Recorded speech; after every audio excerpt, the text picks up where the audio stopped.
Hello and welcome to the Man Games. This is a special video for us getting to 300 subscribers. So thank you everyone that has subscribed to the Man Games. This is me talking about my visit to the For Love of Wrestling 2019. There is another one this year, 2020, which obviously was meant to happen in April, I believe. But with what happened in the world, it got pushed back. So now it is at the end of October. I'm going to go there if it still goes forward. Unfortunately for me, though, one of the people I was most looking forward to being there this year was Trish Stratus. Hence why I'm wearing my Trish Stratus t-shirt. I bought this t-shirt specially to wear to meet her, but now, it's not going to happen.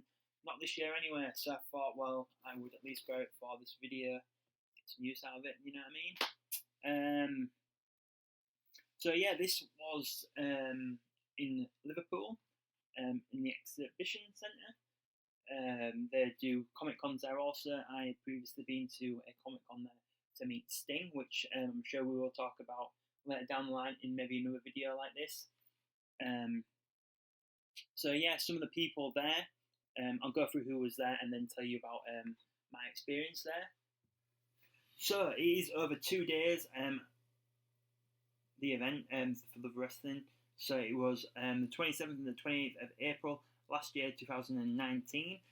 So some of the people that were there, Emma was there, Virgil, Hacksaw Jim Duncan, Booker T, Christian, Kevin Nash, Summer Rae, the Brooklyn Brawler, Brutus the Barber Beefcake, Ric Flair was there, Eric Bischoff, Scott Hall, Kelly, Matt Jannetty, The Undertaker. He was the main star, so he was in his own special little area, so not everyone could, you couldn't even see him for free.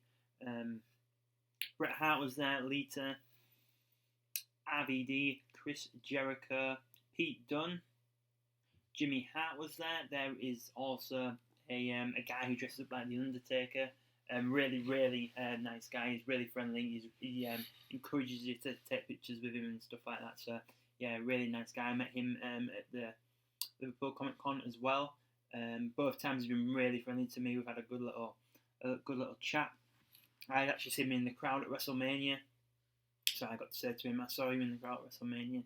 He was really thrilled that I hadn't realised it was him at the time. First person that I met on the day was Hacksaw Jim Duncan. He was such a nice guy. He was asking me and the wife questions about ourselves. One of the questions he asked us was who was our current favourite wrestler on wrestling at the moment. I had said Becky Lynch. My wife said Finn Balor. And he said, wow, you guys like the Irish, which was obviously quite funny.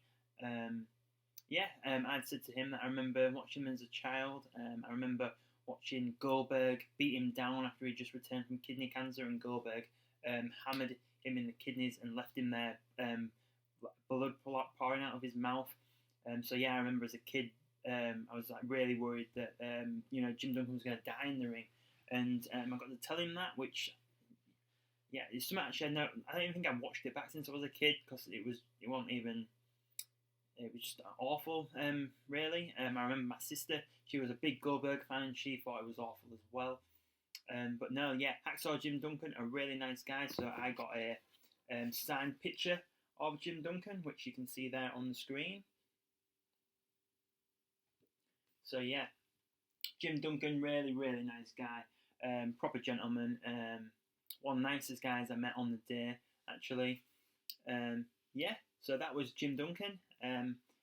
So he was definitely the first person I saw. After that, it kind of gets a bit muddled in what order I did meet people. I think next was Scott Hall. So Scott Hall was doing like a Q&A in the ring. There was a ring there in the building. Him and Kevin Nash were doing a Q&A in there, talking to the woman that runs the event. So I got first in line. So when he went back to his table, I was first one there. So maybe for me it was a little bit lucky, because he was very chatty. Obviously, after just coming off the Q&A, he asked us if we thought he'd done a good job and things, and we were like, oh yeah, of course, yeah.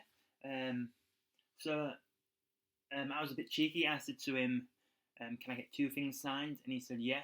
So I got a poster of the NWO, him and Kevin Nash, signed. And then I brought my own Razor Ramon figure, which I will show you now.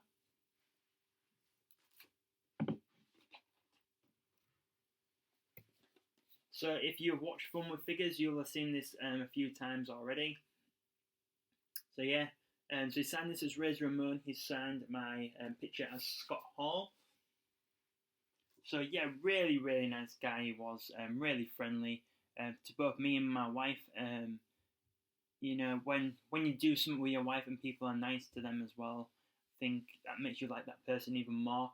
You know, you can kind of tell something about someone, the way they treat other people, not just the one person, you know, that is spending their money there, but the other person as well. So yeah, I did really like that. I got to tell him that maybe one of my favourites as a kid. His debut in WCW is probably something that I will always remember. The promo he cut as well. Yeah, he told us a few things as well. I got to tell him that I was a chef, and he told my wife that she was very lucky. So obviously, I thought that was amazing. So yeah, that was us meeting Scott Hall, another really nice guy. I would say him and Hacksaw Jim Duncan, maybe the 2 nicest people I met on the day. Not that anyone was unfriendly, but some people were more friendly than others, shall we say. Hacksaw Jim Duncan and Scott Hall were definitely the top 2. So next up, it was Kevin Nash that I met. He was in the next to Scott Hall, but you have to leave one queue to another queue, so then we were at the back of his queue. But Scott Hall did have a very, very large queue. Kevin Nash's was probably half the size of Scott Hall's, to be fair. So when I went up, I said to him as well, oh, I've got this figure and this poster, do you mind signing both? And he didn't actually say it, but they have like an assistant next to him, and she was like, no, you only paid for 1 autograph, so you only get 1 autograph. And I was like, oh, well, fair enough, that's the rules, you know, which is fair enough, but kind of like shook my nerves a little bit, should we say, because everything I was going to say to Kevin Nash kind of just like left, and I ended up just saying, oh, you've always been one of my favourite wrestlers, and he just kind of looked at me, so I was a bit maybe nervous. So I was like, oh, it was nice meeting you, and kind of left. So maybe if I hadn't tried to be a little bit cheeky and get 2 things signed, maybe I would have had a better experience meeting Kevin Nash. But who knows? Also, later on in the day, though, I did get a picture with Scott Hall and Kevin Nash. So at different points in the day, they have picture photography opportunities. So I had an NWO one with Kevin Nash and Scott Hall, and so did my wife. But for them, really, you just kind of in and out. You're straight in, picture out. So my wife wanted me to be in the picture with them also, but the woman taking the picture was pretty rude, really. The tone of her voice was really no need. And she said he's already paid for a picture, but we paid for 2 pictures. We were still getting 2 pictures. So I didn't really see what the problem was. Neither did Scott Hall, to be fair. He said a few things, and I said, "Oh, mate, don't worry about it. You know, it's fine." Yeah, I think he might have called someone a certain name, but we won't go into that. But it was nice that he was kind of on the fan side. You know, like I said, he was a real nice guy. So next up, I think it was might have been Eric Bischoff I met next. So I'm in the queue waiting to meet Eric Bischoff. Go up to meet him, and there is this assistant guy of him, like I said, probably Kevin Nash. And he says to my wife, "Oh, your nails are very nice." And she's like, "Oh, my husband don't like them."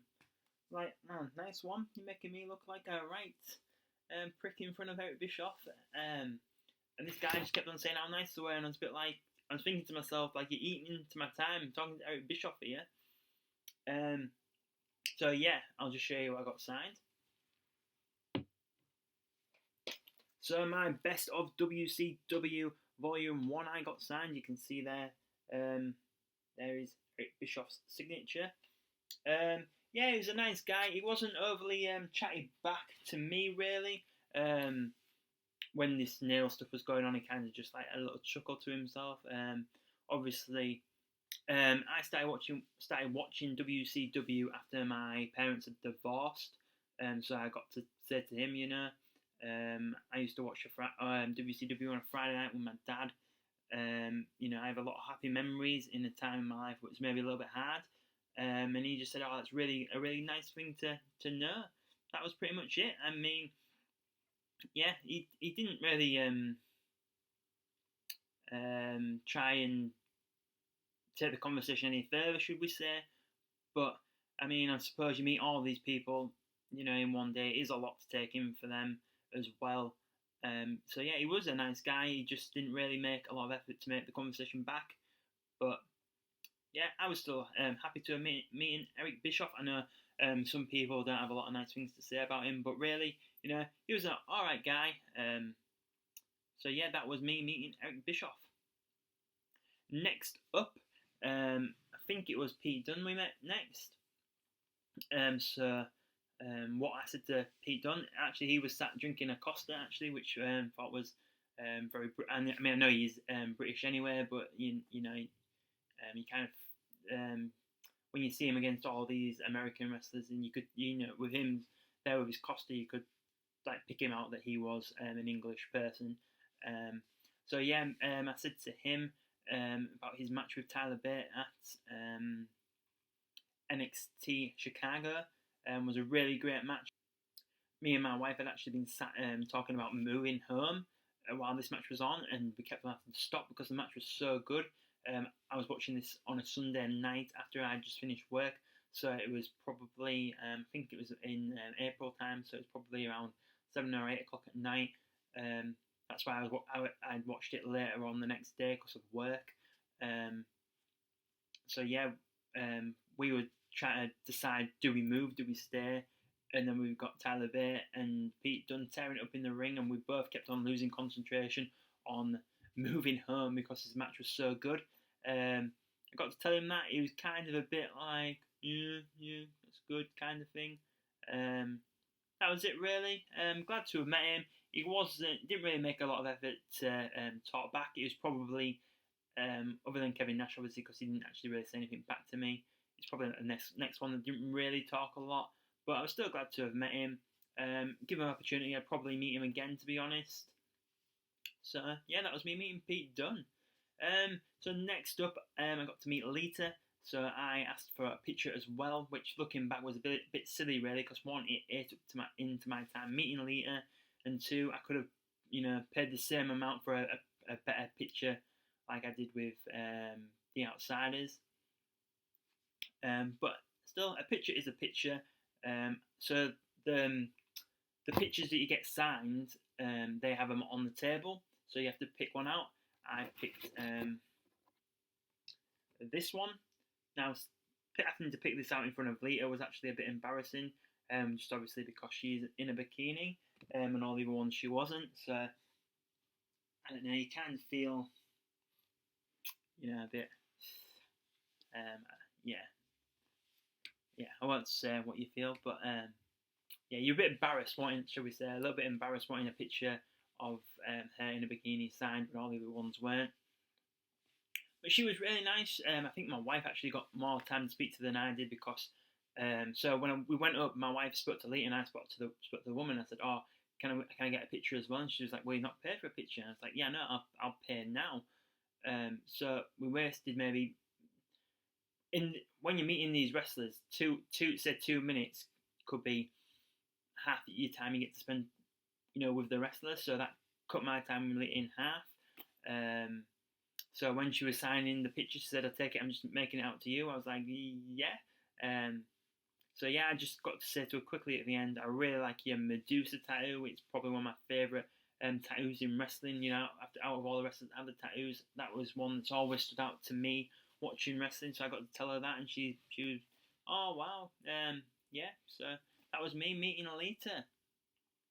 So yeah, we are actually going to do a Man and the Wife podcast looking at the For Love of Wrestling 2019 as well. So you can hear my wife talking about us being there as well on that. This is more me talking and me showing you what we got signed and things like that.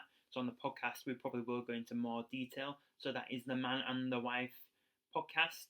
So both of these episodes will be going up as a special for the channel as we got to to 300 subscribers. So 2 extra things will be going up. It will be this video of the For Love of Wrestling 2019 and the Man and the Wife podcast, looking back at the For Love of Wrestling 2019.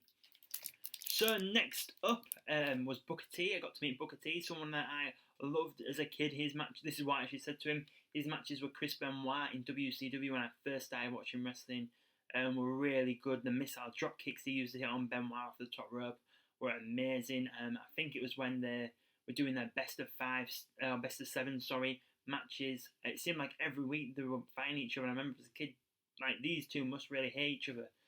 Obviously, I was only maybe 7 or 8, so I didn't get the concept of a best of 7. I didn't really understand the storylines. You just, when you're a kid, you just focus about what you're actually seeing. Sometimes you don't actually hear, or you don't take in what's actually going on in the story until maybe you're a little bit older. So I got this sign from Booker T. It is the magazine that came out after he just won the WCW Championship for the first time. So it says Booker T, 2-time Hall of Famer on it. So yeah, and another thing actually I said to Booker T, I said to him, his match with Triple H at WrestleMania 19, I think is a very underrated match. Every match on WrestleMania 19 was really good, but I think most people talk about Chris Jericho and Shawn Michaels match, or potentially, Stone Cold's last match. And then there was Brock hitting his move off the top rope that didn't work, and the Superstar Press. I can't actually remember what the move's called, so sorry, I'm probably butchered that.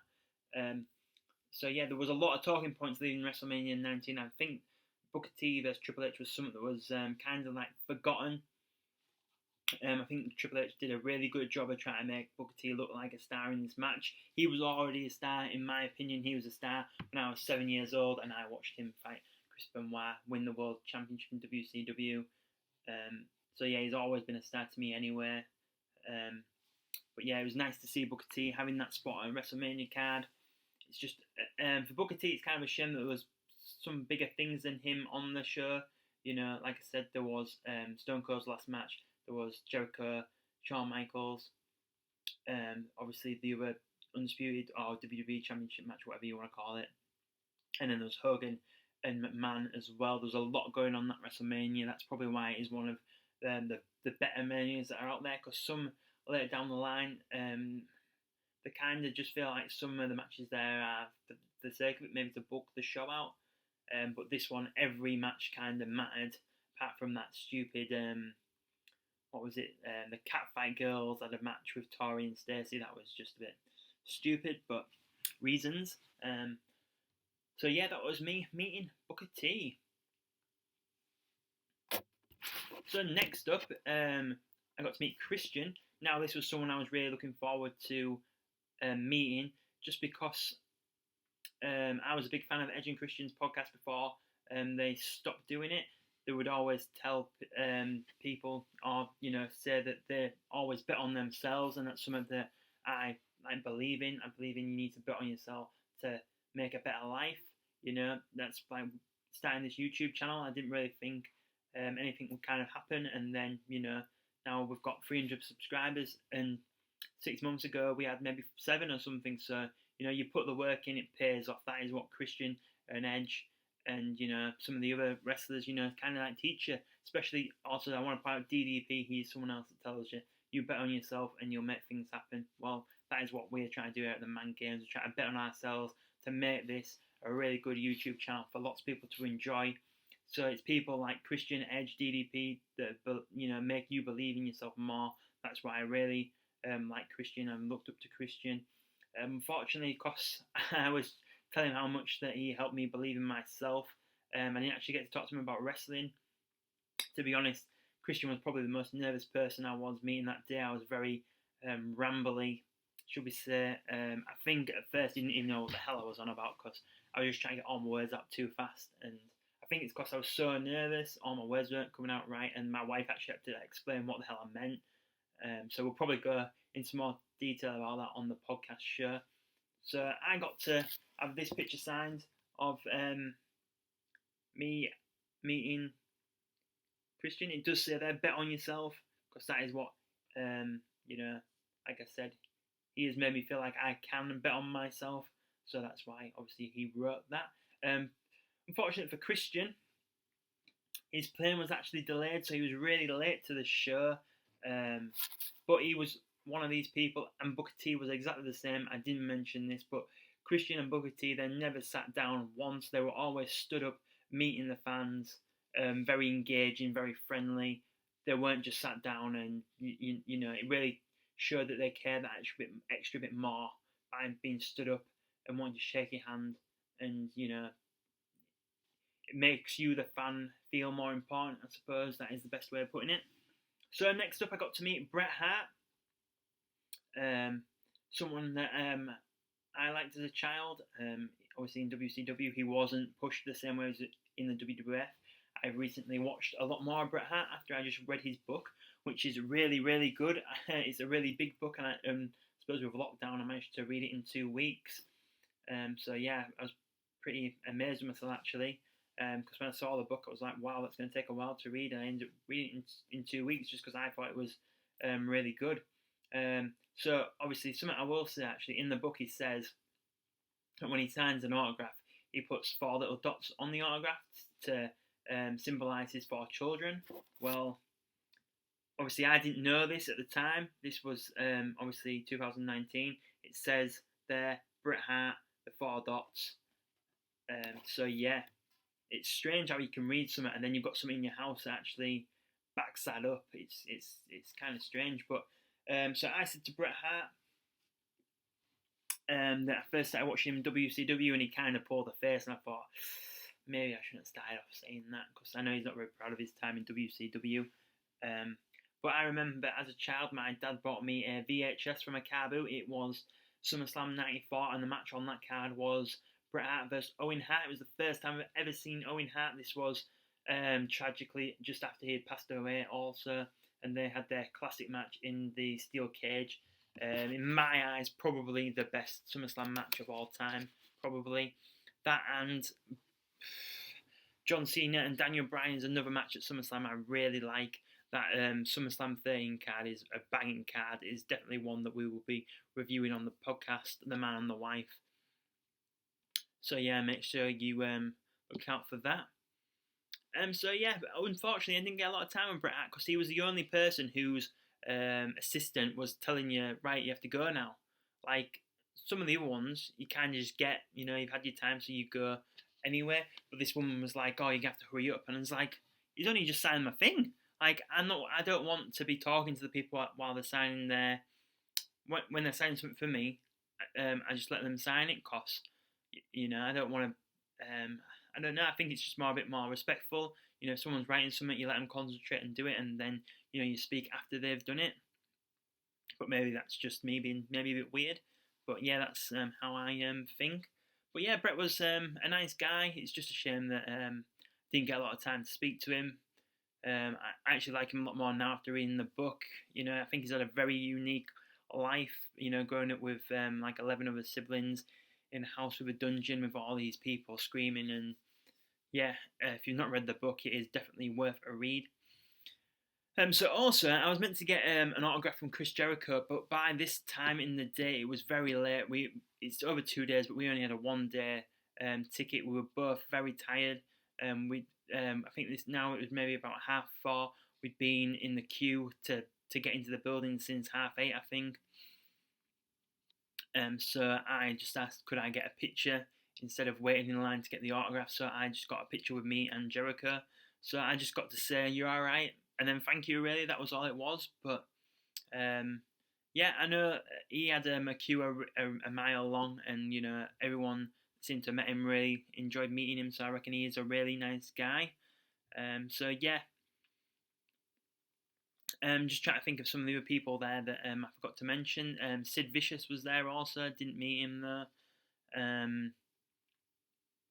Jimmy Hart was there. I can't remember if I said that at the beginning of the show. He's actually someone I wish I could have met, but I didn't, unfortunately. Just well, I suppose it's just funds in a way, because meeting these people isn't cheap, and then you need to buy food on the day, and then if there's any merchandise you want to buy. So yeah, because that day I bought the poster of the NWO that Scott and Kevin signed. I bought the